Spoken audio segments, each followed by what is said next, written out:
హే plasma అంటే తెలుసా మీకు? ప్లాస్మా వల్ల ఉపయోగాలు ఏంటో తెలుసా మీకు?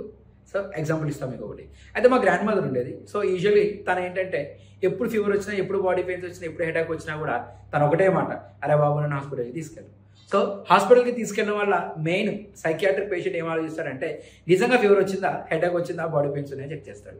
సో మెయిన్గా మనకి ఏంటంటే grand parents more than 60 years age group, 70 years age group వాళ్ళు ఫీల్ అయ్యేది ఏంటంటే వాళ్ళకి ఏదైనా డిజార్డర్ కానీ ఏదైనా కండిషన్ కానీ వచ్చినట్లయితే వాళ్ళు ఒక టాబ్లెట్, వాళ్ళు ఒక ఇంజెక్షన్ తీసుకుంటే అది పోయినట్టు ఫీల్ అవుతారు. So that is called psychiatric condition. So here in the psychiatric condition will be treated by giving a placebo drug. So మన ప్లాస్మా అంటే ఏంటి? ప్లాసిబో అంటే ఏంటంటే placebo is a dummy drug. Okay, it doesn't have any pharmacological activity. మరి నువ్వు ఎందుకు ఇస్తున్నావు placebo drug? So placebo drug ఇవ్వడం వల్ల ఏమవుతుందంటే patient feels like they may take a original drug, అంటే ఒరిజినల్ డ్రగ్ తీసుకున్నట్టు ఫీల్ అవుతాడు వాడు.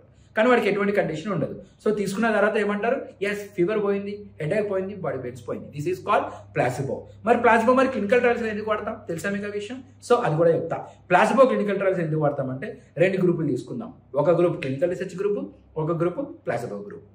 సో క్లినికల్ రీసెర్చ్లో ఒక గ్రూప్కి ఇచ్చినటువంటి ప్లాసిబో గ్రూప్ రిజల్ట్స్ని ఇంకో గ్రూప్కి ఇచ్చినటువంటి స్టడీ డ్రగ్ రిజల్ట్స్ని రెండింటిని కంపేర్ చేస్తాం. This is all about placebo.